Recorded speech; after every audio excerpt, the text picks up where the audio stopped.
বলছি যে বেশি বড় কে বল তাই না বউ? বড় এরা তুমি 7 বছর হলে কোন মানুষে ভর্তি হবে? বড় মানুষের না সিসি ক্যামেরা মার্কারিতা ফিস না 7 বছর ভর্তি হলে তুমি যখন মন চাইবো কি বলবো মন লাগতেছে না তুমি এখন তো পাও দেখছেন কত সাহস অন্য বাচ্চা তো কান্দে তাই না ওর কোনো ব্যথাই লাগে না ওই স্মার্ট বয়। আর কেউ ব্যথা না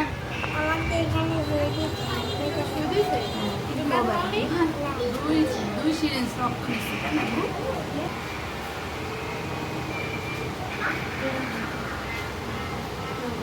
আচ্ছা আপু, আপনি আমাদের কাছ থেকে আপনার বাচ্চা ডিভাইস কসমেটিক খাতনা করালেন, তো আমাদের এই পদ্ধতিটা আপনার কাছে কেমন লাগলো একটু বলেন। অনেক ভালো লাগছে আমার বাচ্চা তো বুঝতেই পারে না প্রথমে অনেক ভয় পেয়েছিলাম কিন্তু আসলে কোনো বুঝতে পারে না আলহামদুলিল্লাহ এখন কোনো সমস্যা নেই। আপনি কি স্যাটিসফাইড? জি আচ্ছা ওকে, আপনাকে ধন্যবাদ।